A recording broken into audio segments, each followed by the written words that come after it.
We think many of your dragon legends could actually be stories about what we today call dinosaurs. People would say that the dragon legends of old are obviously not true, but it's only obvious because of their preconception that dinosaurs died out so long ago. But when you have this universal theme right across the globe, many different continents, many different cultures, and over a vast span of human history, then there's probably going to have to be some universal core truth there.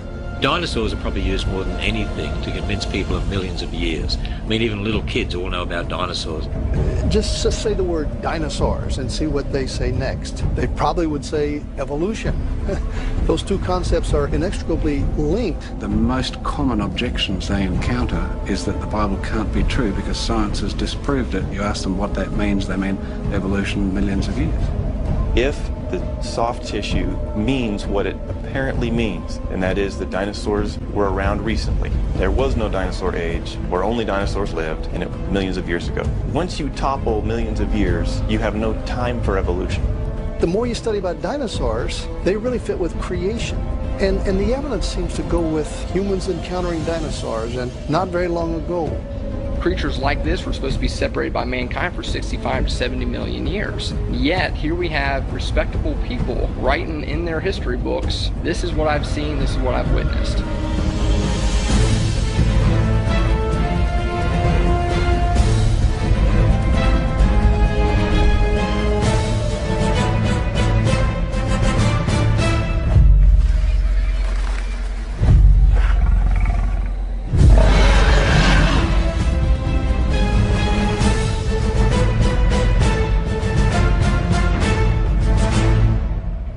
Why are you picking that one?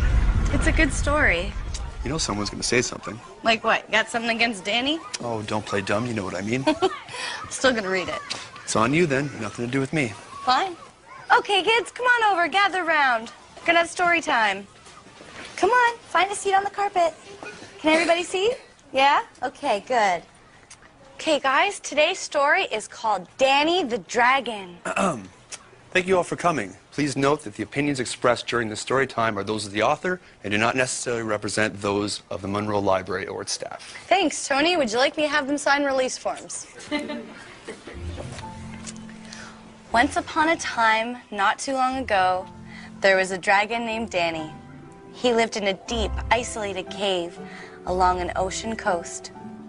One day, he wandered out of the water and saw some houses and people. Curious, he lumbered closer for a better look. Dragons, just the word conjures up all these images, and people's attention goes right to the dragons. People want to know about dragons. Dragon legend is absolutely a phenomenon. There are literally too many legends to count. They're in every tribe and nation, every people group, and you have them in China, Australia, Africa, Europe, North America, and South America, everywhere people inhabit. Dragons are really interesting creatures. I think there's not a child with soul so dead that he hasn't become fascinated by dragon stories and dragon legends. And the thing that's always struck me as amazing is that it's not a regional legend. It's not a legend of the Chinese but nobody else, or a legend of the Europeans and nobody else. It's everybody's legend. Now, a legend is, of course, a legend. It's a fairy tale. But is there, in fact, most anthropologists will tell you that whenever you have a legend or mythology, that there's usually something that happened that started that myth. So the point is there is some consistent threads in these different cultures, South Sea Islands, South Pacific, American Indians, so forth. So when you find the similar kinds of legends that suggest that either a common legend exchange or those legends deriving from some kind of historical antecedent. If we're to believe that they're mythological, that really presents a logical problem for us, because there is a consistency that happens throughout all the dragon legends. Of course, dragon legends can become sensational. You know, a lot of your pagan religions attach some sort of meaning to these things. Like a lot of times in Chinese mythology, a dragon would, you know, be responsible for the tides, or it would control the water or something like that. But if you scrape away all the sensationalism, you actually have a very real creature at the bottom of, and that is consistent throughout all really the entire world, you just have a large scaled reptile that has many of them fly, some of them don't, but the ones that do fly have wings like a bat, and they're carnivorous, and they're basically going to gnaw your face off. And it is consistent no matter where you go, and that truly is remarkable. They look like big reptiles with long tails, with scales, with sharp teeth, claws, oftentimes 3 claws, by the way, which many of the dinosaurs did have 3 claws, like the theropods. So I believe they're what many people have called dragons, or have been translated to the word dragon, really reflect a human experience, widespread among almost all cultures, of having witnessed at some point in history very, very large, very frightening reptiles. You know, the dragon legends, the stories of these dragons, they always talk about these huge reptilian beasts with fierce teeth and prickly spines, and they just sound so much like dinosaurs. It's like knowing about Julius Caesar or Alexander the Great. We have to rely on historical records of these things, because you can't scientifically prove that Julius Caesar existed. It's always a matter of history. And I think dragons, a lot of that will be widespread historical writings of such creatures, including, for instance, the Chinese calendar, where you have 12 animals. One of them is a dragon. I was born in the year of a dragon, but all the animals are treated as equally real. So it does seem like the Chinese people did see a creature we would now call a dragon, which they called the Long. Actually, there are a lot of legends of dragons being used for breeding. The Chinese have stories about breeding dragons. There are artifacts that show people riding these things. It's quite remarkable that, to many people, that Australian Aboriginal people actually have accounts of their ancestors having encountered creatures that today, by any reckoning, you'd describe as being dinosaurs on the basis of scientists' reconstructions from fossils. On a personal level, I recall meeting a university researcher in the Northern Territory in Darwin after giving a presentation there a couple of years ago. And she said that she'd been working with the local Larrakia Aboriginal people, and they had a word for a fierce creature that lived in the local swamps there that used to terrorise the first Aboriginal people who'd come to that area via canoes from another country far away. And when this university researcher said to them, "Oh, that word obviously means crocodile," the Larrakia people responded, "No, we've got a different word for crocodile. This other creature, in fact, looks very similar to some of your dinosaurs in your children's book about dinosaurs." There is an Indian legend called the Thunderbirds. And according to legend, these huge bird-like creatures would fly, and they would actually be able to bring thunder with them. And at first that seems sensational. But if you start looking at the evidence, things change just a little bit. Because what is in the Black Hills in South Dakota, the legend is that these giant thunderbirds would actually fly to the top of the Black Hills, and they would like nest there. Now what is fascinating is that scientists have long believed that those kind of gigantic creatures needed strong winds to propel them to high heights. And so in the west, where you have these gigantic thunderstorms, it is really postulated these gigantic pteranodons would catch thermal updrafts of these storms that would lift them to the top of places like the Black Hills. So from an Indian's perspective that is trying to pull meaning from the things in nature, they would look at these what they would call thunderbirds and go, wow, they are bringing thunder. But it's actually what's really happening is that it's the thunderstorms that are actually bringing the pteranodons. This is taken from a book named After the Flood, where he recounts, "Dinosaurs in the form of flying reptiles were a feature of Welsh life until surprisingly recent times. As late as the beginning of the present century, elderly folk at Penllyn in Glamorgan used to tell of a colony of winged serpents that lived in the woods around Penllyn Castle. As Mary Trevelyan tells us, the woods around Penllyn Castle, Glamorgan, had the reputation of being frequented by winged serpents, and these were the terror of old and young alike. An aged inhabitant of Penllyn, who died a few years ago, said that in his boyhood the winged serpents were described as very beautiful. He said it was no old story invented to frighten children, but a real fact. His father and uncle had killed some of them, for they were as bad as foxes for poultry. The old man attributed the extinction of the winged serpents to the fact that they were terrors in the farmyards and coverts. This is a pteranodon, an example of one. And by the way, not all of them were huge, with big long wings. And in Beowulf, it describes two different kinds. One which had massive, huge wings, which we know existed from fossils, 30-foot and more wingspan. But there's another kind of winged serpent that was smaller, but it was just as much a pest. Not just in Beowulf, but in England and to the North American Indians and Central American Indians, etc. Interestingly, there's a Scandinavian king called Beowulf, and there's a very famous poem about his exploits. And if you read about his description of this big beast that he killed because it was terrorizing the villagers, it's a very accurate description of a Tyrannosaurus rex. Most people say Beowulf is entirely mythical because there's all these monsters in it. But if you read Beowulf, the poem, it doesn't say fairies and magic elves. It's talking about the Grendel. It's talking about a bipedal monster with giant mouth and big teeth that ate people, just like we might imagine a pteropod dinosaur might do. In the Agat National Park in Nebraska, there are these structures in the side of the rocks called Devil's Corkscrews. And for years, scientists thought that the plants or some sort of plant created these spiral structures that descend from the surface down about 6 feet.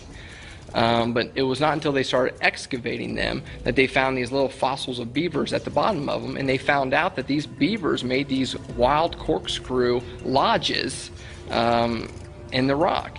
And evolutionary timelines would put this beaver to be extinct about 30 million years ago.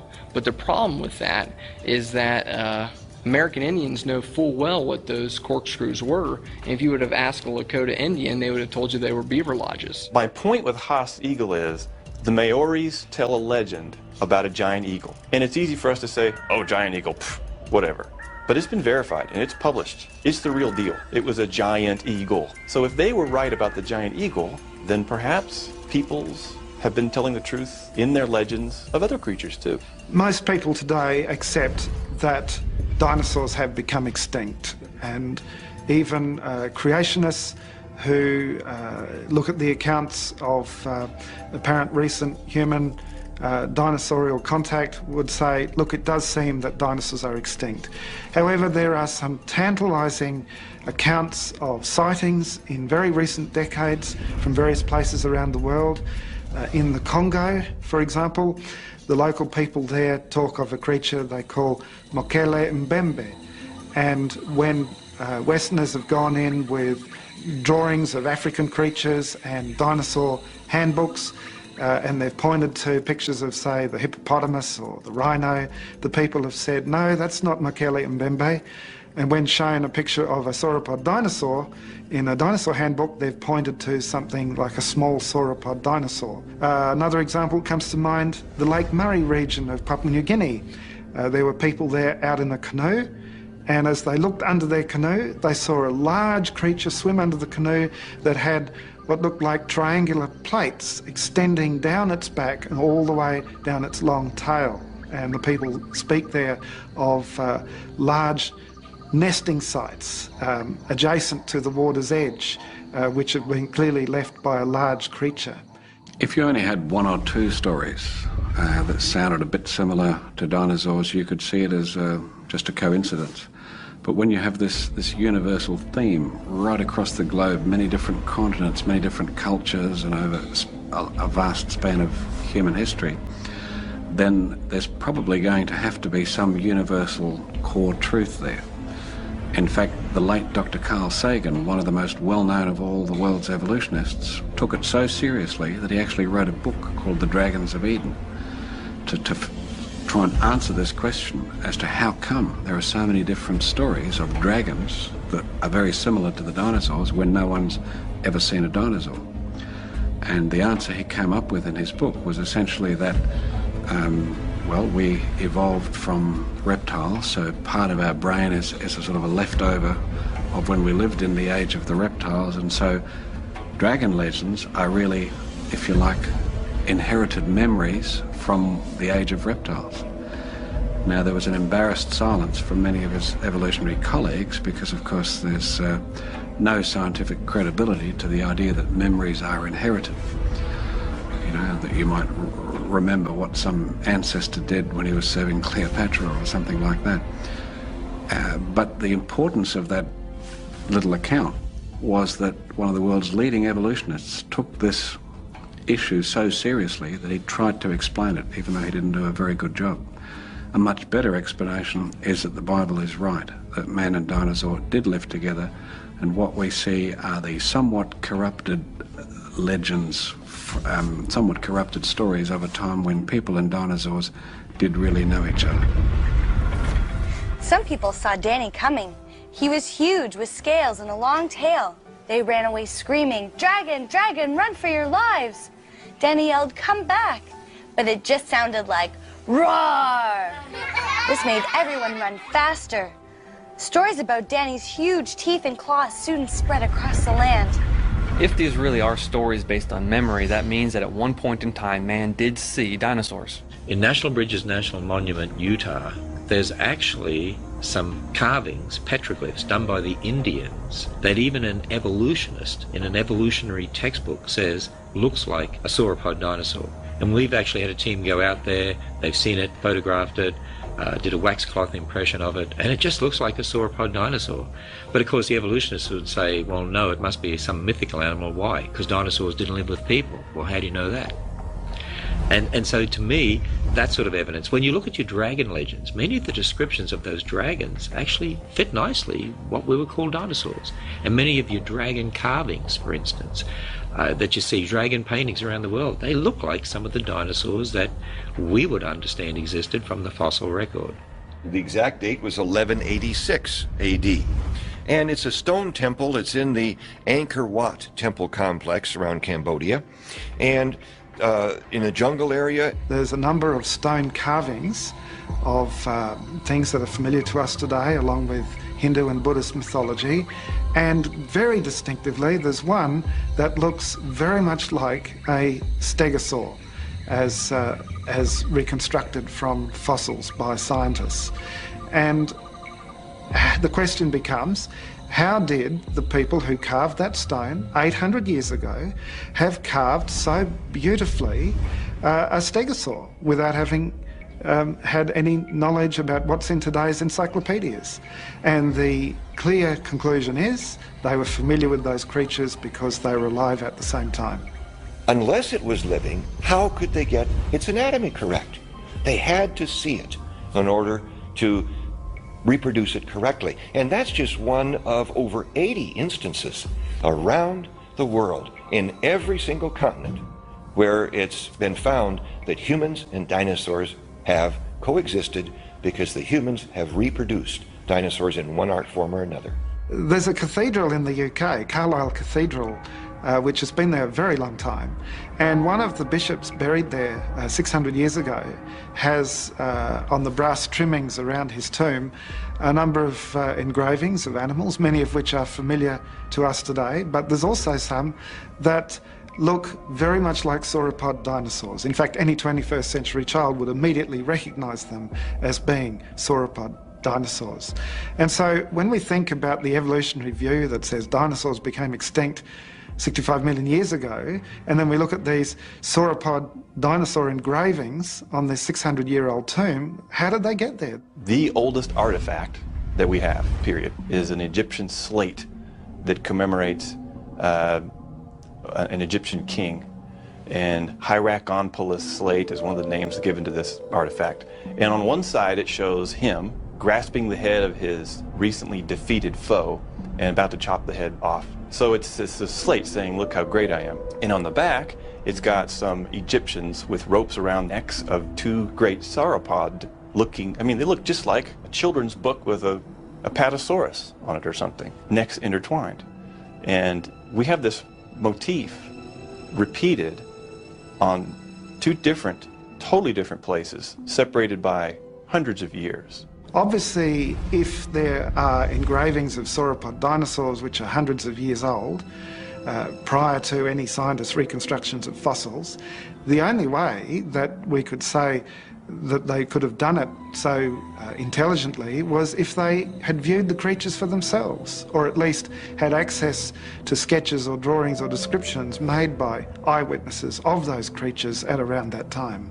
As some people look at the fossil record, as some people look at evidence that humans and dinosaurs lived at the same time, they see pictures, they see drawings, they see carvings, they see work in metal and weaving of individuals that have actually reproduced dinosaurs. And the American Indian is one of those groups that has done that, especially in paintings and drawings. Adrienne Mayer, first of all, if we talk about what she's done on this, I think we ought to give her credit for doing a tremendous amount of research. And when I say data, I mean legend after legend after legend after legend of descriptions of the same kinds of creatures that were giant, terrible lizards.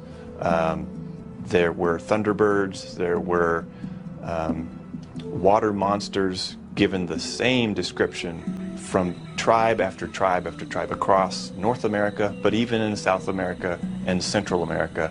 We've got this robust legendary lore, complete with descriptions of habitat, descriptions of habit, anatomical attributes. Where did all this come from? And some people say, well, we don't want to have the Indian living at the dinosaur, so the Indian went ahead and found bones and then went ahead and assembled those bones into the proper shape and then put the musculature and the skin on the bones, and then based upon what they came up with, they then did a drawing showing what this dinosaur or reptile would look like in life. Now, with all due respect to the skills of the American Indian, and there are a great many of them, I honestly don't know if paleontology hundreds of years ago was one of them. Well, the very fact that we have these artifacts begs the question, how did they know to draw these? In other words, if they're mythological, how is it that they all drew the same exact myth, and yet they're separated through distant time as well as distant geography? And the question, it's a tough one to answer because it depends on your worldview. And if you back up and think, if I just go based on the data, then it seems to suggest on its surface that these people, real live people, at some point encountered creatures that looked like this. I've been informed that in a cave in France there's a mammoth seemingly engaged with or in combat with a dinosaur. Now, if that's so, that's very significant, because even though mammoths are extinct, everybody accepts that mammoths and humans live together, because you sometimes find spear points of human spears in mammoth fossils or mammoth skeletal remains in caves. And of course there are many drawings of mammoths by people, and everybody agrees they're mammoths. So if mammoths and humans are together, and you see a picture of a mammoth and a dinosaur together, then obviously dinosaurs and humans were together too, which of course evolutionists say is impossible. American Indians had this legend. They called this creature the grandfather of the buffalo. And you know, that's an interesting description, because you're like, okay, what would a grandfather buffalo look like? Obviously it would have long hair, it would look like a buffalo, but they said it was much, much, much bigger. Well, there was a waterfall found in Minneapolis, and underneath this waterfall was this tusks of a mammoth. And Indians actually pointed to that spot and said that's where the grandfather of the buffalo lived. And what's fascinating is if they were able to understand the flesh, they were understand the hairy characteristics of this mammoth, there's only one way they could have known that, is if they would have actually seen the creature. And once again we see that the evolutionary time frame, that the layers in the rocks represent millions of years, comes to grief on things like this, which show that people, dinosaurs and mammoths and many creatures that we're familiar with today all lived at the same time. First of all, what we have to understand now was not until the year 1822 when Gideon Mantle and his wife found the iguanodon tooth.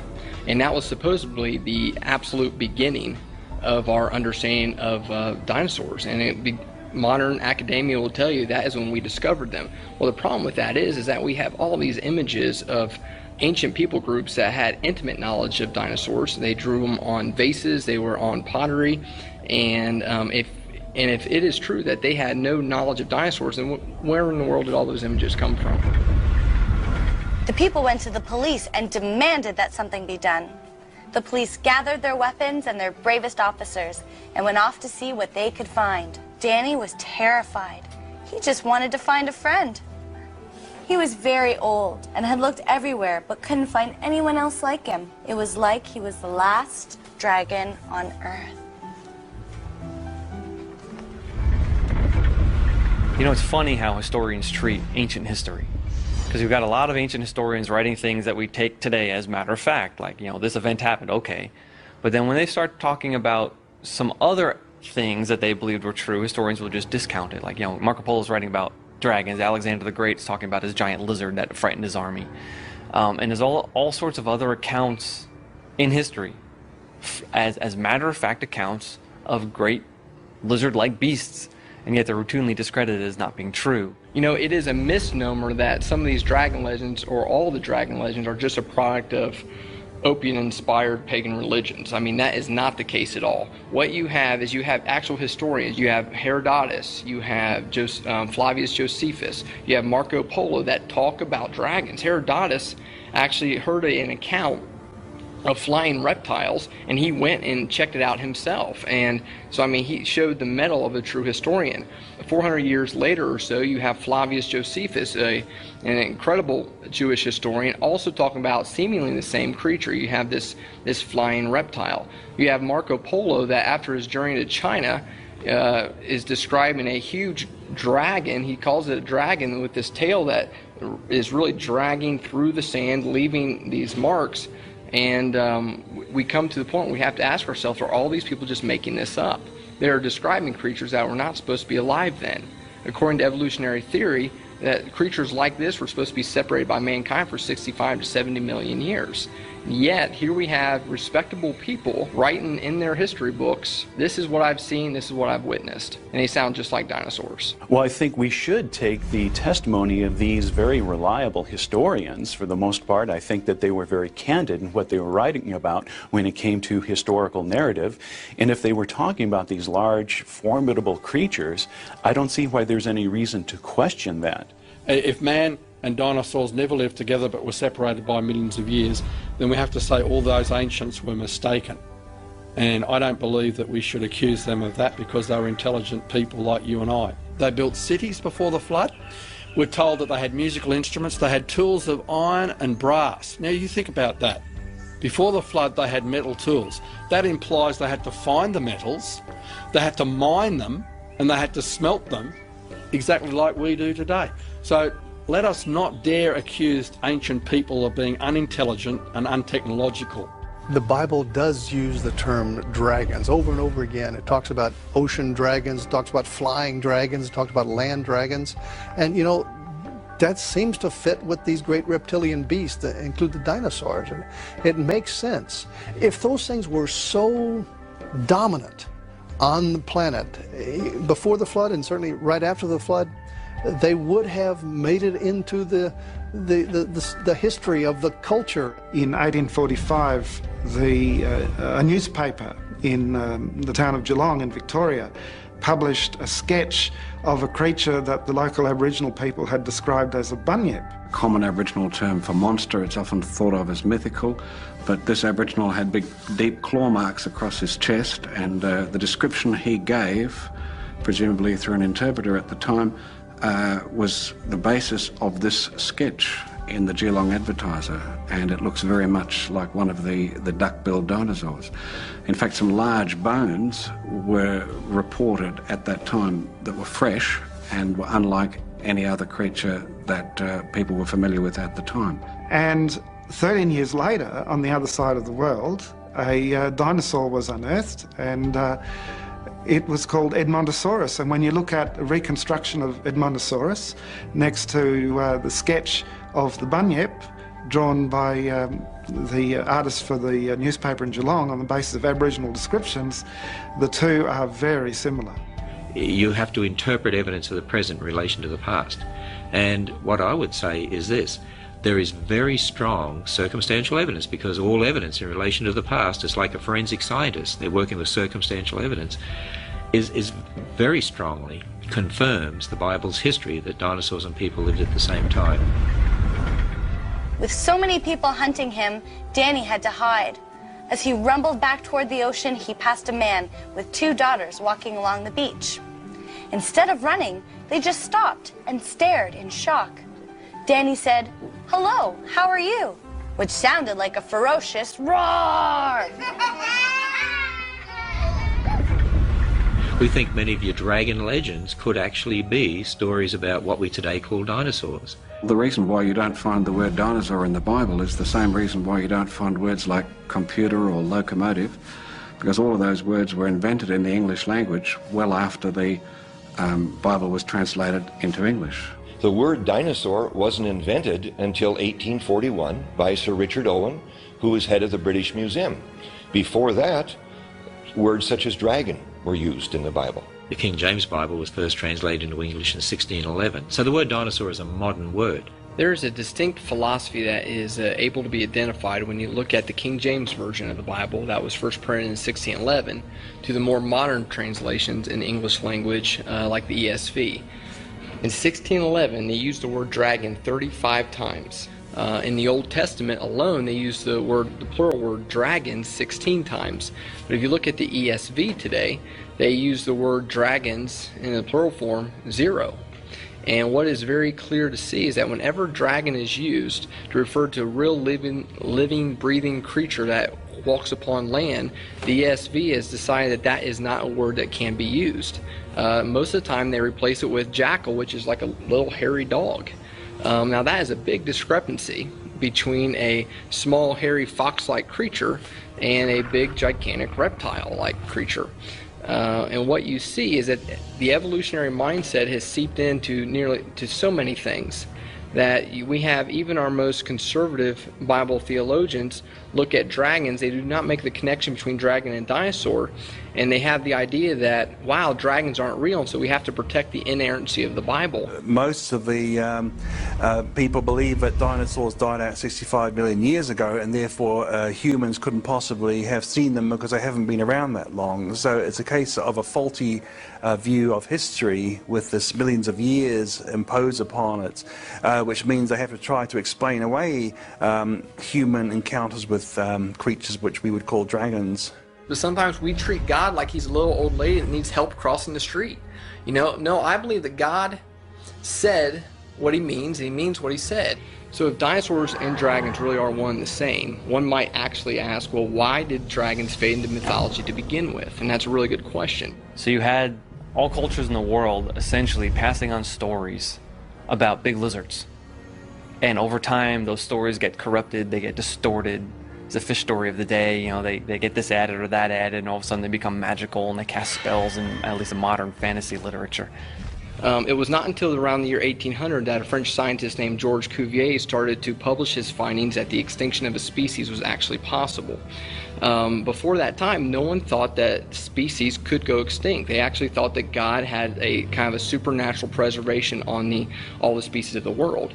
The reason they thought that was an errant view of the Bible. They go back to Genesis and said, you know, that God created all the creatures and that it was good. So they thought that at that point that there was kind of a supernatural preservation on that. That then got reinforced again when the flood came. And the story of Noah's flood is that God was going to cleanse the planet and was going to basically start over and with Noah and his family. Well, he had Noah bring all the animal kinds 2 by 2 to the ark. And again, there was this sense of preservation. We didn't invent the word dinosaur until the 1800s. And so anything before the 1800s could not have used the word dinosaur. And so no Bible translations would use the word dinosaur prior to the 1800s. And since then, no Bible translation would dare to use the word dinosaur because of pressure from the evolutionists. So people before the 1800, as they're hearing the stories of dragons, they're looking around saying, I don't see that creature alive today. And if it is not alive today, then it was never alive.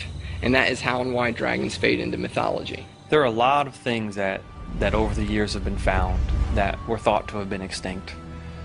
Some mammals, some fishes, some plants. The coelacanth was the classic example from the early 1900s. The Wollemi pine, which was discovered in the later 1900s. So there's a lot of things that pop up that no one thought should be, everyone thought went extinct, But it turns out that they're still here and they're essentially unchanged from the way they were supposedly millions of years ago. And also there's an Australian living fossil that's very well known. It's called the Wollemi pine. And it was found in a very isolated part of a conservation reserve near Sydney in New South Wales. And it quickly became known as the dinosaur tree, because they said it had lived alongside the dinosaurs, and the initial dating of the Wollemi pine fossils was that it had been thought to be extinct for many millions of years. Now, when they found this Wollemi pine just a short time ago, the curator of the Sydney Botanical Gardens apparently said, it's just like finding a live dinosaur. I think he said a live small dinosaur, because the point is it has exactly the same significance. Now, the coelacanth is a fish. Fossils have been found of this fish that the evolutionists say died out, say, 70 million years ago, came on the scene about 400 million years ago. The reality is, in 1938, off of the island of Madagascar, fishermen started catching coelacanths. And so now the evolutionist is presented with a problem. If coelacanths died out 75 million years ago, what's a live one doing in 1938? And they found a lot more of them. Some are even in aquariums today. Here's an interesting thing. Years ago, when I was in undergraduate school in Minnesota, I was taking a course in botany, and our professor took us all outside the botany building to pay obeisance to a ginkgo tree. And we all stood around in just deep reverence looking at this ginkgo tree, because we were told that this ginkgo tree, we can see it in the fossil record back to the time of the dinosaurs and beyond, and here it is growing alive and well just outside of our botany building. And isn't that amazing? And boy, we were impressed. But you know, now that I look back on that, why didn't our prof just show us the far more abundant oak trees and elm trees? Because they're in the fossil record too. We have acorns, we have walnuts, and these are dating back 40, 50 million years. No, I don't accept these dates. I believe the Earth is 6,000 years old. But if you're going to accept these dates, we have a tank here in the Creation Museum that is full of native Kentucky aquatic creatures. Sunfish, which have been found, the good old sunny you fish for, you know, if you like to fish. They were around back, according to the fossil record, 40, 50 million years ago. Garfish go back at least as far as the dinosaurs. We have the short-nosed gar in the tank. Turtles, 120 million years. Bats, 60 million years, 50 million years, and they look just like the bats do today. Amber is what I call a time capsule. It is some amber is supposed to be up to 50 million years old, and quite a bit of amber has what are called inclusions in it. Now, inclusions can be insects, they could be water, they could be oxygen or air bubbles, if you will. And the reason I call amber a time capsule is, lo and behold, when we find, for example, ants and termites, we've even found the pine bark beetle that is decimating the forests in the Rocky Mountain West. These animals, or these insects, if you will, are exactly the same as what we have today. The Jurassic shrimp was supposed to become extinct during the Jurassic time, and yet they're alive and well and just as delicious today as back in the alleged evolutionary past. And so these living fossils, I think, are clear testimony to the youth of this Earth. Terrified, the man pushed his daughters behind him and said, "Oh God, you are wonderful and powerful and created such amazing creatures. Please don't let him eat my daughters. As you love all your creation, I love them." Then he turned and plunged back into the ocean. According to conventional wisdom, the dinosaurs lived from about 250 million years ago to about 65 million years ago. The reason why they say that is after the so-called Cretaceous layers, you don't find any more dinosaur fossils above there. And so they believe the dinosaurs were wiped out 65 million years ago. And they believe that man only evolved in the last 2 million years, say, because we only find human fossils at the very top of the layers. And so man and dinosaurs, in their view, could never have lived together. because they would be separated by over 60 million years. An evolutionist would look at the fossil record, and they would, based on their idea that the Earth is ancient and that the present is the key to the past, and they would look at natural processes which act very slowly, they would say, therefore, the fossil record must have accumulated very slowly. And because it's such a slow process, it's actually, you can look at it and look at different eras of time. And so in this section, these fossils are buried. That means that these fossils are alive at one point in time. And then if there's a layer that appears above that, well, that must be a later period of time. There's a different set of fossils being buried there. That's a snapshot of a different period of time. And then they build this very elaborate tree structure of all of life, and they build this very elaborate model of the geologic record. Well, basically what they do is look at the sedimentary rock units in the Jurassic layer, and they find some dinosaurs there, and they say because we find dinosaurs here, this particular layer is at least 70, 75 million years old. And so it is a tautology where they date the fossils by the rock layers, and they date the rock layers by the fossils that they find in them. And so it is a cause for circuitous or circular reasoning. I did 1 year of geology in my university, and it's interesting that the head of the department said the fossil record does not support Darwinian evolution. He said this plainly. He made it clear he was not a creationist, but he did say the fossil record seems to support a series of divine creations. This I heard from the professor of geology, and professor in New Zealand was the highest rank of university teachers, not just any old lecturer. Well, fossils are formed only under special circumstances. I'm a marine biologist. I'm a scuba diver. I lost count after about 500 scuba dives. And it's funny because most people think marine biologists study whales and dolphins, but really most marine biologists study worms and bacteria and mud. And so in my life, I've studied a lot of mud. I've dug mud in lakes, rivers, and streams all over the southeast. Looked at the sediments all up and down the Florida Keys, over in the Bahamas, in Belize. One trip to the South Pacific, which was very nice. And all that digging and all that sand and all that dirt and all that mud, I've never found a fish skeleton. I've never found an incipient fossil. I've never found something that was being fossilized. Because fish, when they die, when they finally do hit the bottom, they're eaten by everything. And usually they're eaten on the way down. And so their bones tend to be scattered all over the place, and their flesh is destroyed.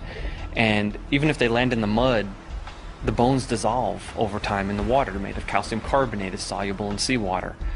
It takes special circumstances to make a fossil.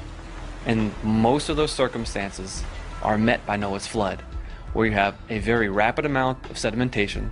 We have lots of fossils being buried very quickly, being sealed off away from oxygen, and then being impregnated by the minerals that dissolved in the water that can recrystallize inside those bones, prevent them from dissolving away, and you get a fossil. I believe those dinosaurs were buried in sediment at the time of Noah's flood, which would have been about 4,000 years ago.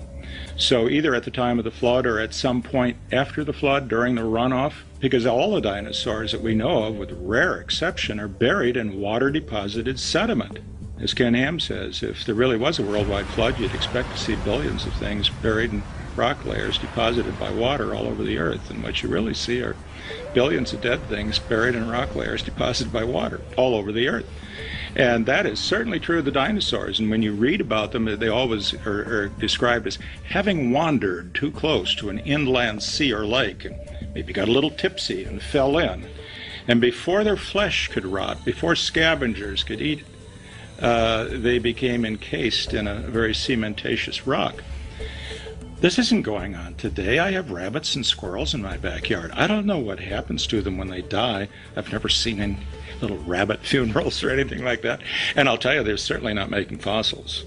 You can't get a fossil if a dinosaur died in the forest. It's going to rot away and get scavenged, and you can see that in the farms today. You don't see sheep and cattle fossilized, and you have to bury them quickly. And when you have something like a global flood, you're going to bury lots of creatures, and that's why we find lots of fossil dinosaur graveyards where they've been washed in, like the Iguanodon graveyard. Which makes sense if you've got a huge catastrophe, a watery catastrophe. And of course, when you have a watery catastrophe, you don't need millions of years to explain the rock layers either. Right behind me is what is called a polystrate fossil. Poly meaning many, straight meaning strata. So here's a fossil that is straight up and down, going through many layers of strata. And what is significant about that? Well, first off, the conventional wisdom around here in the Hell Creek Formation is that it could take 1,000 years, a centimeter, to lay down all of the sedimentary deposits. Well, is that polystrate fossil behind me going to wait around for 100,000 years while slowly all of the sediment is put in around it to hold it straight up? No. It's going to decompose, it's going to fall over long before that happened. It had to have been done very, very quickly. There are some fish fossils that I've seen with exquisite preservation. All the scales, all the fins are intact. The fish's mouth is closed. His gills are closed, which is indication that he was buried in squish. In fact, the streamlines around the fish in the mud, it looks like he was struggling and trying to swim as he's being buried. We've got abundant evidence of rapid fossilization. There's some three-dimensional dinosaurs that are preserved where a dinosaur is crouching down and yet he's covered in mud, and the only way to do that is if the mud is accumulating so quickly that he's literally suffocated in the mud, because if he had died he would have fallen over, or at least would have laid down flat. But no, he's crouching, the mud covers all the way up above his head. And Mount St Helens is certainly an excellent example, because we saw things happen there that blew geologists' mind. May 1980, the eruption of Mount St Helens, and next, in that major eruption and subsequent ones, up to 600 feet of rock layers, new material was deposited around Mount St Helens. And at one particular level, we find a 20-foot horizon that was produced on June 12, 1980. We know the day and the year because people were there to observe it. So it's testable. You know, we've got reliable eyewitness accounts. But within that 20-foot thick layer, we have multiplicity of small layers, alternating coarse and fine-grained layers. Now, a geologist normally looking at that with a millions of years belief system, we call it mental glasses, looking through the idea of millions of years, who would have thought that each of those little bands would have taken thousands of years to accumulate, or alternating yearly sequences, and so the whole sequence, hundreds of them, would have taken hundreds of years. But we observed it to happen in just one day. The rock layers are not a sequence of age, but a sequence of burial. Taking their age interpretation, they shouldn't be, the coelacanths have died out. Yet we know they're living today. People will ask, why are there no dinosaur and humans fossilized together? I would ask, why are there no coelacanths and whales fossil together, even though they live in the sea together? It's because they just weren't buried together. Now, how do you explain that by slow and gradual processes with little local floods over millions of years? Now, only a global flood can explain rock layers with marine fossils up on the continents that were catastrophically deposited and buried that swept right across the continents and between continents. I mean, the evidence is crying out for catastrophe. It screams Noah's flood, it therefore screams a young Earth. You know, radiometric dating is seen as the linchpin of the evolutionary age of the Earth. They say, oh, all these radiometric dating techniques show the Earth is ancient, so how can you believe in a young Earth? Well, actually, what I do is I appeal to known lava flows. Go to Hawaii, sample a lava flow, sample some basalt that's come out of the Earth, bring it back to your laboratory, tell me what age you measure. It's not going to be zero. It's not going to be even a few thousand years old. You're going to get an old age. It doesn't matter what technique you use. So what that does is that takes the idea that you can measure the difference between the daughter product and the parent product and calculate an age as if there was a clock. That discredits anything that's using the assumption that there's zero daughter products. Well, I was involved in a project called the RATE project, RATE. It stands for Radioisotopes and the Age of the Earth. It was an acronym that we put together to describe so people could quickly identify what this project was, and it was conducted between 1997 and 2005, and we got some exciting evidences that confirm that the conclusion we came to was that the nuclear decay rates, radioactive decay rates, had been grossly accelerated at some time or times in the past. At some event, the decay rates had been accelerated, that had been speeded up to such an enormous extent that you could essentially have hundreds of millions of years worth of nuclear decay measured by the rates at which they occur today, all of that happening within a few thousand years. So one of the best examples we came up with, well, there are several good ones. There were tiny crystals found in a granite in New Mexico from a drill hole. And essentially, when uranium decays to lead, the parent decays to the daughter lead, the byproduct is helium. And helium gas is it's chemically stable. It doesn't react with other elements. It's what we call an inert element or inert gas. And because it's only got small atoms, it could leak very easily out of those crystals. But we found that the uranium lead date for these crystals, with the millions of years scenario, using the radioisotope dating, was 1.5 billion years. But most of the helium that would have been produced by that amount of nuclear decay was still in the crystals.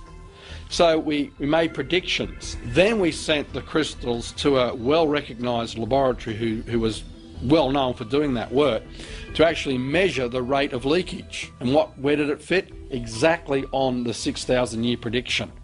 In other words, while the uranium to lead clock had ticked at the rate of 1.5 billion years, that's 1,500 million years, while uranium had been ticking through that rate, helium had been leaking at a different rate.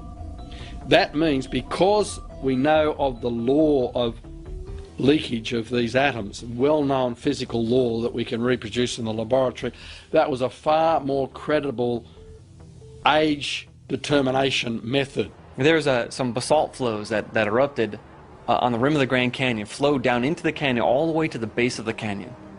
That means that the lava flow is younger than the canyon, younger than the uppermost sediments, and yet that lava flow dates to millions of years older than the canyon itself. It really raises the question, how do we know that these techniques are valid? We've got other lines of evidence. There was about 3 or 4 lines of evidence that we found that all pointed in the same direction, that the assumption of nuclear decay rates always being constant at the rates we measure today isn't true, that they were accelerated in the past, and that means the clocks can't be trusted. We have done carbon-14 dating on coal and diamonds, which are hugely old. Diamonds are supposed to be over 1 billion years old, and yet we find carbon-14 in them. Now, hang on, carbon-14 would have long just decayed if it were that old. One of the discoveries that has really rocked the evolutionary world was made by Dr. Mary Schweitzer and Dr. Jack Horner from analyzing the interior, the bone marrow, if you will, of the thigh bone or the femur of a T-Rex that was excavated back in 2003. Their report was published in the March-April 2005 edition of Science Magazine, a very prestigious, peer-reviewed science magazine. And they reported, and to my left are pictures, just a few pictures, there's many more that were actually in the magazine. They reported soft, stretchable, elastic, snap back like a rubber band tissue in that thigh bone. In addition, they reported finding red blood vessels that still had blood cells in them that were identifiable, and all of that would be impossible if this dinosaur died out 65 to 68 million years ago. Clearly, science has shown this dinosaur died out very recently, and I would say perhaps as a result of the flood of Noah's day, just a matter of, say, 4,000 years ago. Doctors Mary Schweitzer and Jack Horner are paleontologists. They study fossils. Specifically, they're interested in dinosaurs. In fact, I think you could call Jack Horner Mr. Dinosaur. I mean, he's probably associated with the study of dinosaurs as much or more than anyone else that comes to mind. Mary Schweitzer said that on one such test, she said she couldn't believe it until she'd done it 17 times. This is pretty thorough. So most people are understandably shocked, and that includes certainly evolutionists, that you should find what appears to be fresh marrow. Still soft, still with blood vessels, still with red blood cells. More recently, they've gone beyond that. Schweitzer, working with other investigators, have looked at the biochemistry of the marrow, and they have indeed found protein fragments. Now, not the whole protein, but protein fragments. Proteins usually don't remain completely undisturbed for a few thousand years, and of course we have no idea for 70 million Well, of course, the evolutionary naturalists who embrace the long ages of evolution, who maintain adamantly that man and dinosaur are separate by 65 million years, are very, very uncomfortable with these continuing discoveries of Mary Schweitzer. Tom Kay of Seattle, who was also a critic of the first study of Mary Schweitzer, said, and I quote, "This will either be nothing or the biggest revolution in paleontology ever." You know, I would have to agree with the latter portion of his quote. This is one of the greatest paleontological discoveries ever. Danny returned to his cave, deep in thought. What had made that man on the beach so brave? The man had spoken about someone who had created him. The man had spoken about a creator that loved all his creatures. Was Danny one of those creatures? Most of your dinosaur books, if you go to Barnes & Noble or wherever, they're all millions of years, millions of years, millions of years. Kids have been to see those movies that talk about dinosaurs. They might be fictional movies like Jurassic Park and so on, but at the same time they still teach millions of years. Ever since Darwin and Lyell, that this idea of many, many millions of years is a philosophical necessity, but is certainly not found in science. The main movers and shakers at the time were really striving to discredit the Bible. I mean, Lyell himself said that his stated goal was to free the world from Moses. And if that's a stated goal, to free the world from Moses, he is actively trying to undermine the biblical account of creation. So that's why we have to talk about the age of the earth issue if we want to talk about dinosaurs and humans, because these are two radically different views. And if the earth is young, then dinosaurs and man did live together. And the dragon legends are believable. Paleontologists also, I believe, go ahead and fill in the gaps as they see them in the evolutionary timeline, going from monkeys to man, going from microbes to man. One of the things that they find, though, in the process of doing that is that life is very complex. Whether it's dead life or living life, it is still extremely complex. And so that means they've got to have huge amounts of time in order to give people any idea at all that it's credible to go from microbes to man. And that's really, time is the magic bullet for the evolutionist. It's a lot of time which makes the impossible possible. Old Earth, old universe even, but certainly old Earth, 4.5 billion years, is important to the evolutionist because they need a great deal of time for things to evolve by the evolutionary process, which would involve random changes due to mutations and natural selection. I would suggest it requires infinitely more time than the pittance of 4.5 billion years. I encourage them to think along the lines of Google years. That would be to the Google power.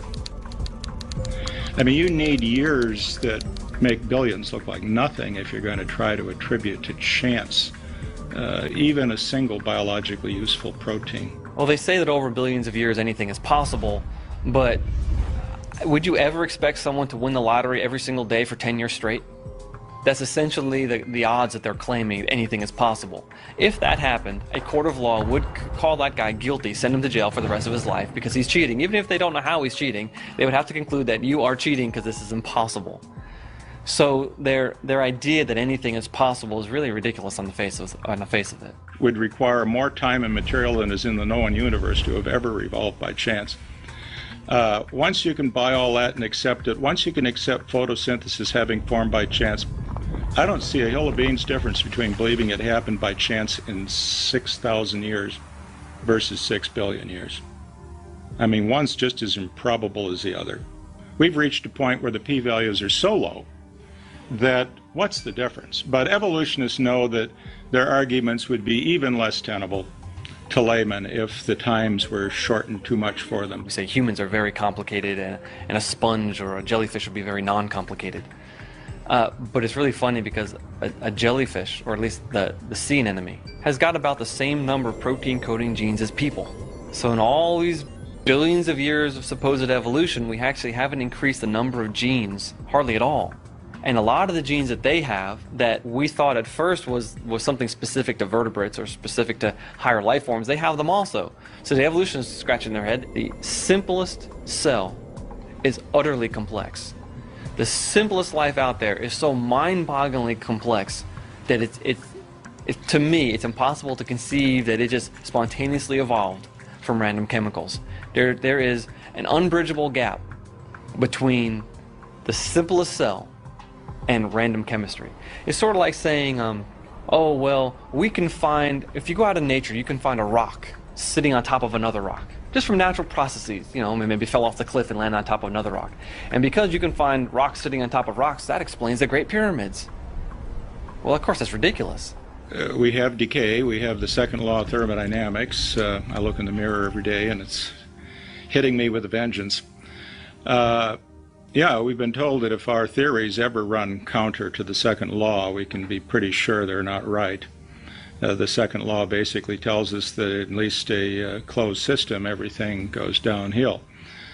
Things fall apart. They don't spontaneously self-assemble over the long haul. The evolutionist tries to get out of this by arguing that the Earth is an open system, that energy keeps impacting on the Earth from the sun, and that this energy sort of drives the evolution uphill and causes entropy then to decrease rather than increase. This is really not a good argument. We know that energy is necessary for the assembly of complex things. That's true in an automobile plant. Without energy, the plant comes to a halt. But energy by itself is a necessary but not sufficient condition of, say, making automobiles. One needs information, you need programs, you need sequences. Things have to be done in a certain order. Parts have to arrive at a certain time, have to fit other parts. There's an integration of complexity.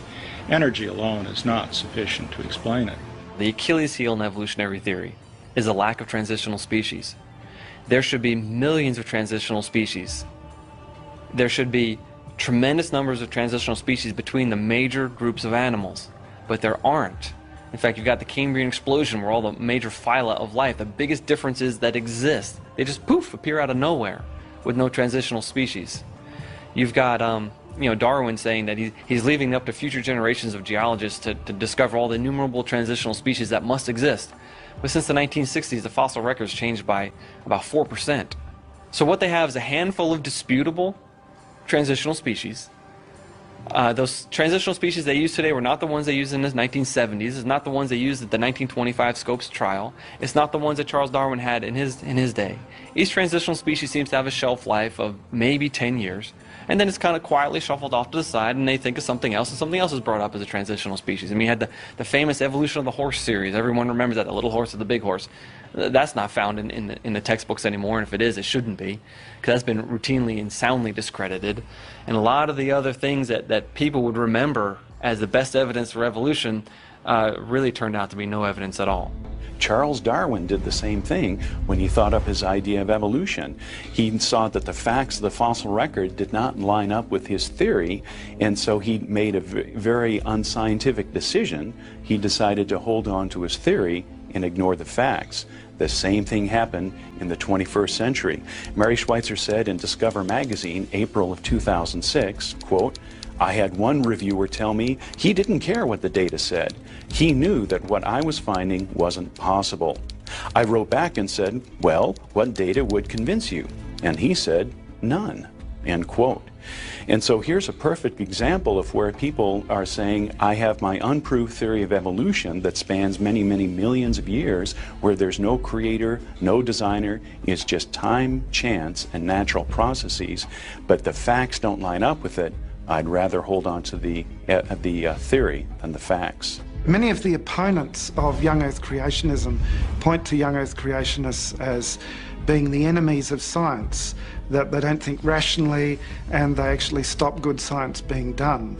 In fact, when you look at the really great breakthroughs of science in recent decades, very often you'll find those who made those breakthroughs were Christians and certainly understood the God of creation. I mean, who can we name bigger, more influential than Isaac Newton? He was a Bible-believing Christian.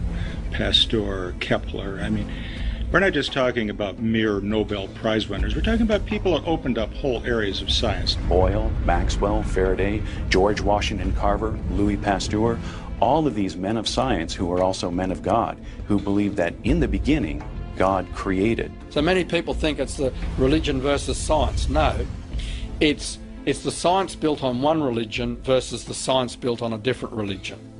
And see, I start with a belief that God's word is true, that we have reliable eyewitness accounts of what happened in the past, therefore I build my science on that. Whereas an evolutionist has a belief in millions of years with no God, just everything happening slowly and gradually, and he builds his science on that. What most people have to decide which view is correct. The search continued for Danny, and the tracks he had made were easy to follow. Soon the authorities were searching the water, and Danny had to leave his cave and dive deeper and deeper. Somehow, though, despite not finding a friend, he didn't feel as alone as before. Someone out there must have loved him, enough to make him. He may be different, but he was loved.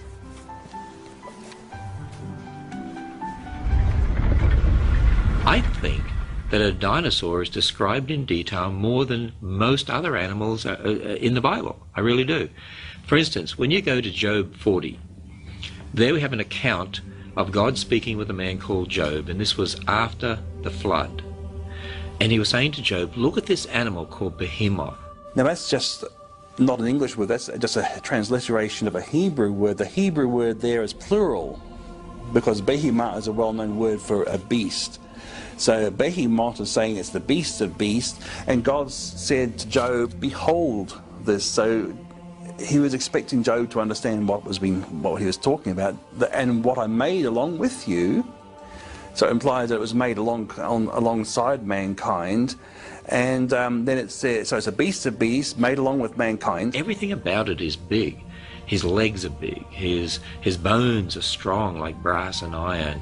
He's an enormous creature, chief of the ways of God. Some Hebrew experts say that means it was the largest land animal God made. And you know, the largest land animal we know of today from the fossil record are some of your dinosaurs, like your sauropods, like a Seismosaurus or something. And then it has a tail like a cedar.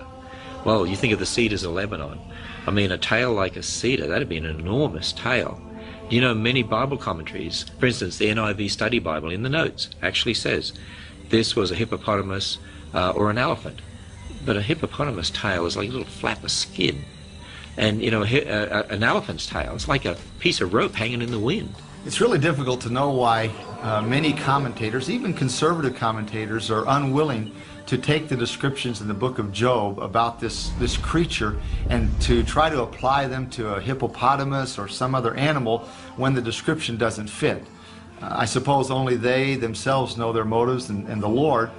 Is it that they're afraid of looking foolish or, you know, scientifically simplistic or whatever? But it is very clear that the description of the animal there in Job's book is not a hippopotamus. When we look at the description of that creature, it really does seem to fit with a brachiosaur or a patasaurus, sauropod type dinosaur. You read the description of behemoth while looking at a fossil at, say, the Pittsburgh Carnegie Mellon Museum of Natural History, and limbs like great bars of iron, you know.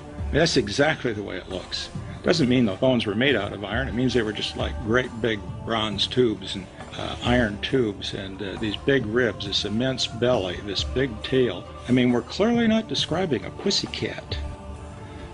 This fits a dinosaur. Well, you know, Leviathan in Job 41 was not a dinosaur because technically the word dinosaur only refers to land animals. So we could say a dinosaur-like creature, if you like, that lived in the sea. The Bible describes it as a dragon that lives in the sea. This thing is about the size of a school bus and weighed 8 tons. And just as Leviathan is described as leaving a trail in the mud with, you know, potsherds, like shattered pieces of pottery, that's the sort of trail that a crocodile makes in the mud. But you're not talking about the crocodile that we know nowadays. If you look at this picture of a modern-day crocodile skull and this Sarcosuchus skull around it, you can see the vast difference in size. And it truly fits the description in the book of Job, where it talks about how, you know, this sort of creature will just shrug off harpoons and arrows and laugh at fish hooks and things like this. And also, the book of Job describes as if it has rows of shields closely interlocking with no space between them. And it's interesting that the description of Sarcosuchus includes the many scutes that have been found, and these are like the big scales, and they are closely overlocking, and they're about 1 foot in diameter, these shields on Leviathan. It says it breathed fire. Now, when people look at that, they say, well, now we know the Bible can't be trusted because that's just a mythical creature breathing fire. I say, whoa, wait a minute. Who says animals can't breathe fire? I mean, think about it.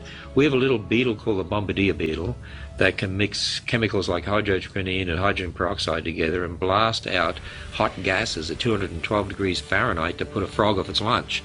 You look at the electric eel, the ability to electrocute. You look at the spitting cobra that uses a huge gust of air from its lungs to really create an aerosol type effect for its venom that shoots out and will hit the eyes of attackers or enemies.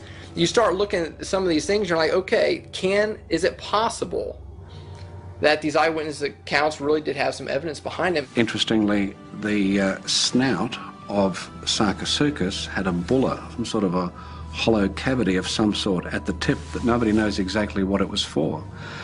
Could that have been for mixing of chemicals or some sort of a chamber, some sort of a chemical storage chamber for generating the fire and smoke that the book of Job also describes concerning Leviathan? We have the eyewitness testimony of these dragons in the world after the flood, which fits them being on the ark with Noah. When we're talking about dinosaurs and talking about dinosaurs as being on the ark of Noah, boy, immediately some people that don't believe that, their antenna goes up. They say, oh, dinosaurs are too big. They couldn't have fit on the ark.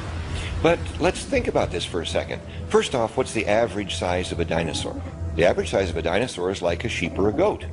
It's not like a big, huge T-Rex or a big, long neck Apatosaurus or something like that. But then let's look at the long neck dinosaur or the T-Rex or any of the others of that size. The main thing that God wanted to do was to have two of these creatures on the ark so that when the flood was over and they left, they could reproduce after their kind.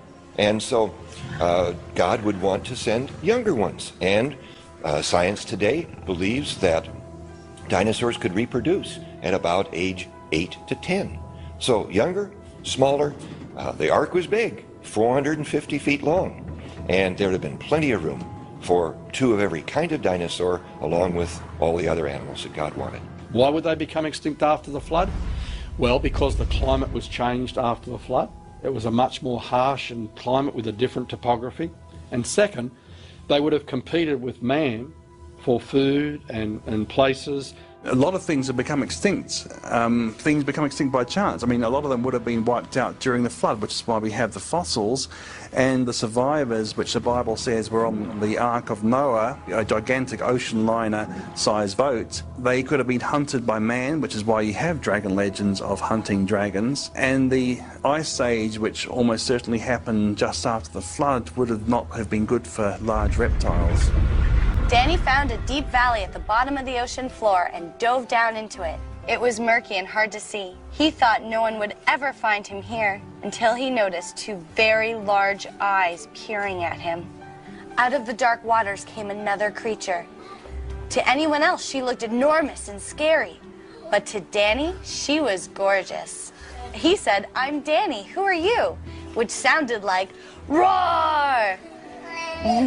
But instead of swimming away, she roared back, "I'm Lucy. I thought I was all alone." Danny smiled. Not anymore. Never again. And deep in the cold and dark at the bottom of the ocean, the two dragons swam off to live happily ever after. The end. If it could be shown that dinosaurs were 4,000 years old, it would not be the end of evolution. Nothing will be the end of evolution except the return of Jesus Christ. Man simply cannot tolerate a creator because natural man, apart from having come to know Jesus Christ as Savior, we can't tolerate a creator because it involves accountability. And so we have to explain how we could come into existence spontaneously without a creator, without a designer, without a builder, how nature left to itself, matter, energy, time, and space, that must suffice. In fact, it's the whole philosophy of science nowadays. Scientists are no more objective than anyone else, and there's a worldview thing, because if the flood account is true, it means that God has judged sin, which means we're accountable to him, and that is unwelcome for a lot of people. It's not surprising to me at all that we are finding evidence of man and dinosaurs together, because if you take the creation account literally, then it says on the sixth day would have been the day that God created all of these animals, and man also. Therefore, they were concurrent. The dinosaurs didn't precede man by 1 million or 65 million years. They were on this earth together. Once you look at the soft tissue, combined with the evidence for man and dinosaurs or dragons having interacted, boy, it all fits together. The evidence itself really fits together. The dogma of millions of years isn't borne out by the evidence. Rather, the evidence is forcibly smashed into that dogma. Evolutionary theory is driven by the paradigm and not by the evidence. A lot of people, when they think of creationists who have science degrees, and they wonder how can they believe in creation. What they don't realise is that creation is a logical way of looking at the world we have today in light of historical account in the Bible. It all makes sense. Makes a lot more sense than from evolutionary perspective. The reason why we have the Appalachian Mountains and the Himalayas is because of the flood and all the upheavals that occurred in the flood. Why do we have billions of dead things buried in rock layers laid down by water over the earth? Because the Bible says all the high hills under the whole of heaven were covered with water, and all the animals were swept away, and the water would pick up sand and mud that would bury billions of dead things buried in rock layers laid down by water all over the earth. And so I hold to the view that the Bible tells us what happened in the past. We can test that, and we find overwhelmingly the evidence supports that. I had actually, I guess, really felt that I was really something special, because I could tell God how he did it. I had put God in a box and I'd say, yeah, God, you started out, but this is exactly how you did it. You used evolution. Now, when that was pointed out to me, it hit me right between the eyes. Boy, how arrogant. And then he started pointing out the evidence, much of the evidence we've been talking about today. And this evidence is just stacking up, proving that the Bible is true.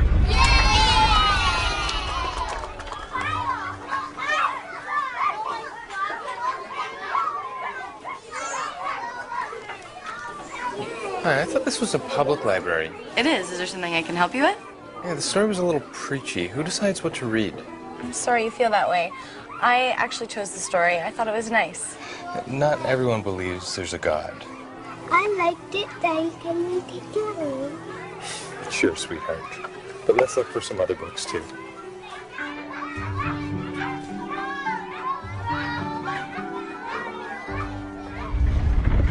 What's the point? I mean, why do you care how old this rock is, how old this fossil, how that animal got to be the way it is? But there are underlying meanings that go to the very core of our being, that answer life's big questions. Who am I? Where did I come from? What's the meaning to life? What happens after I die? These big questions are answered by creation information. Today, I find that the biggest objection people say as to why they can't accept Jesus is because they've been taught evolution at school of the millions of years, and they say, why should I trust the bits of the Bible that talk about Jesus when you can't trust the very first bits that talk about creation? Well, I was an atheist all the way through university because I believed that everything made itself, because I believed in the millions of years and so on, and it was obvious that the history in the Bible, that the gospel depended upon that, that if evolution and millions of years were right, what the Bible was teaching just didn't make sense. It was only when somebody gave me a book that explained how I could look at the same facts and interpret them logically and rationally in a way that was not only intellectually satisfying, but that fitted the Bible and that actually made more sense than the evolutionary long ages point of view, that I could become a Christian. Today's scientific geological discoveries are confirming that processes that used to be thought to take literally hundreds of thousands or millions of years can be done very quickly, which supports the sudden creation, it supports the flood of Noah's day, and is adding additional support to the true history of the Bible. Your knowledge about the Creator is testified by the creation itself. The creation is, the scriptures, the heavens declare the glory of God. Whether you're talking about astronomy or microscopy, the frontiers of science bear testimony to design. And that design is sufficient to hold us accountable. The Bible is very clear that God is omniscient, He knows all, and if you accept that Scripture is the Word of God, then He has given us a perfect record that we can base our lives on, base our views on, and therefore, because man's views are always changing, man's opinions have shifted down through the decades, centuries, even just from an experiential standpoint, it makes sense that we would rest our hope, our faith, our views on God's wisdom and not man's wisdom. You see, a court, in a courtroom, a judge and jury are going to look for eyewitnesses, aren't they? If they want to re-establish what happened in the past at the scene of the crime, they can have all the forensic evidence they like, but the forensic scientists weren't there. They're interpreting what the blood stains might mean and what this, the gunpowder and the angle and all the rest of it, but they could be wrong. The judge and jury will determine the case from an eyewitness that was there who could describe exactly where the person was standing with the gun, exactly what happened when the gun was fired. You see, that's what we have with the Bible. The Bible is telling us who was holding the gun, who was firing it, what happened. The scientists weren't there. The Bible stands on its own, but from science, we can really establish that it's true. We can find confirmation of it. We can find the evidence that it really did happen just that way. And so when I go and test that, I see there is evidence in God's world that supports God's word. The point is the Creator Himself, who did all this, entered His creation and fulfilled a mission that we were unable to fulfill for ourselves. And He did it on our behalf. That's the staggering discovery that awaits the person who's seriously interested in trying to find out what it's all about. The science we present is in order to remove stumbling blocks from people listening to the gospel message. We're not saved because we believe in Genesis 1:1. We're saved because we believe in Jesus Christ. It's by faith alone, in Christ alone, by grace alone. Think about how contrary evolution is to Christianity. Evolution is this idea of survival of the fittest, which really means extinction of the unfit. The vast majority of everything goes extinct. And yet, how does Christianity approach things? The very kernel nut of Christianity is that not the survival of the fittest, but that the most fit of all, Jesus Christ, died for the unfit, so that the unfit could survive. That's me and you. Jesus entered the human race. Even though He was Creator, He entered creation, and He came as a man, lived a perfect life, died a substitutionary death on the cross for our sins so that we could be redeemed.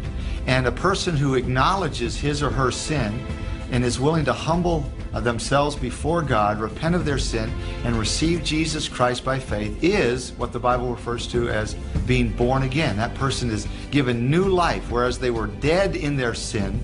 Now they have new life that comes from a genuine relationship with Jesus Christ.